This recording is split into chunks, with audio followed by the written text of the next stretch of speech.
The people making decisions are definitely not interested in long-term economic stability. Consequences related to everything from nutrition to infections. Cancer disease can be cured by one small piece of plant that can be lost tomorrow. Disease emergence, I think a lot of us now believe, is quite connected to the integrity of forests. People that are bearing the brunt of the disease burden are the people, the impoverished people, people that have minimal resources. The people making the decisions are really focused on their personal gain and also what's going to be profitable in the short term. If we're waiting for an apocalypse to happen of that nature, where we're going to blow up in an instant, well, I mean, it's also possible. But I think we're actually slowly killing ourselves right now already. It's more than time that we as human beings start to change this way to use the nature. We are not the owners of the nature, we are part of that.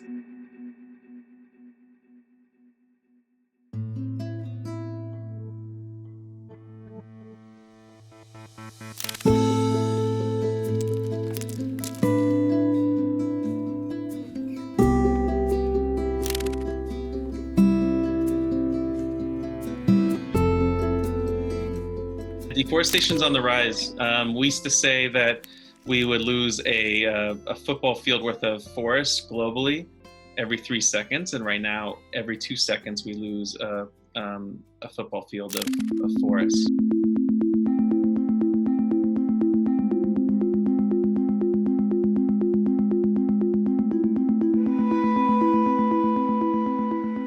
So deforestation is chopping down trees, and it doesn't particularly matter whether that's in the tropics or, in New England or in Canada or wherever. Deforestation happens at different scales. I mean, there's large-scale deforestation, huge swaths of forests being chopped down in various parts of the world. There's small-scale stuff, in neighborhoods and whatever, and they all actually matter to health. Deforestation is not just in the Amazon. It's a global problem, certainly, and it occurs anywhere from the tundra and the northern latitudes all the way down to the southernmost latitudes. So it affects us all. I'm in the middle of the Amazon. I live in Manaus City. Manaus City, it's a 2.5 million peso city on the middle of the Amazon. In the Amazon, generally we have different kinds of deforestation, but they generally start with a process of degradation of the forest. The vast majority of the timber extracted in the Amazon is illegal.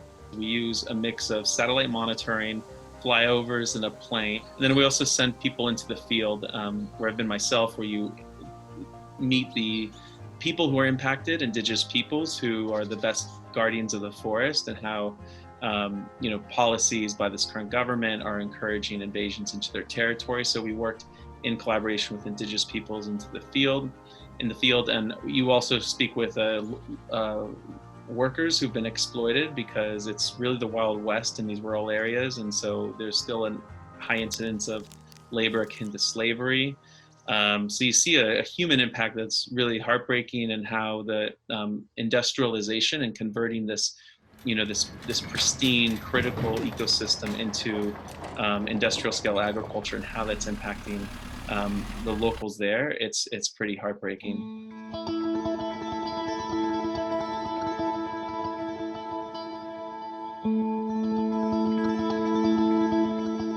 Local scale, we know that even in Detroit, there are huge disparities in urban tree cover, right? So there's some parts of Detroit that have lots of trees, and there's some parts that have none.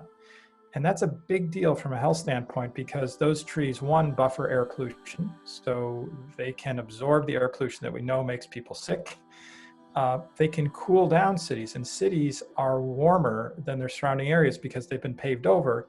And that's a big deal, because climate change is making heat waves much more dangerous. Humans, we alter our habitats as we move into our habitats, as we create cities, as we create suburban, neighborhoods, villages. We also alter the flow of water, the hydrology of places. We alter the climate, don't we?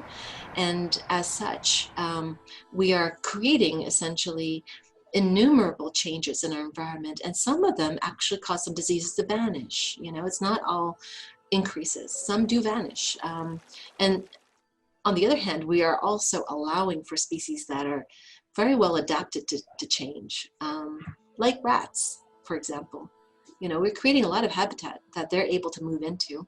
So by doing that, we are favoring both insect species as well as mammalian and vertebrate species that are very good at adapting to new circumstances. And those species, as it so turns out, oftentimes invest more in breeding a lot, creating a lot of offspring, as opposed to maybe investing a lot in their immune system. And so now, you know, this is not well-proven ground, it's a theory, but one could say that these species that are so well adapted to they're generalists, to moving into these new kinds of habitats, and do not invest much in their immune system, then may be more permissive to carrying viruses and other pathogens. So zoonotic diseases are diseases that are often maintained in non-human animal populations.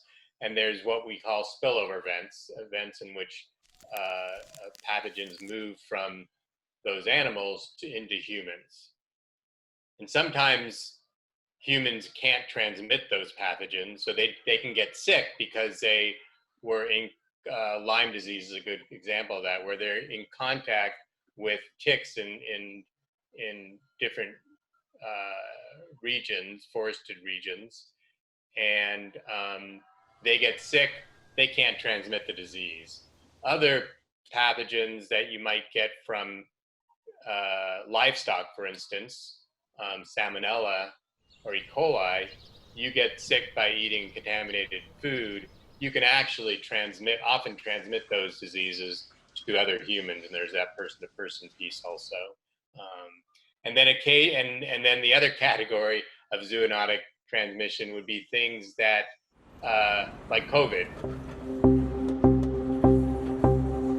We think that COVID emergence happened in a similar way that SARS emergence happened, and some often avian flu occurs this way, and that's in the wet markets in Asia and China largely, where people are selling wild animal for food, and so there's this density of animals, and these markets are very dense, and that's where often spillover occurs. Connecting dots right now couldn't be easier with coronavirus and wildfires and hurricanes.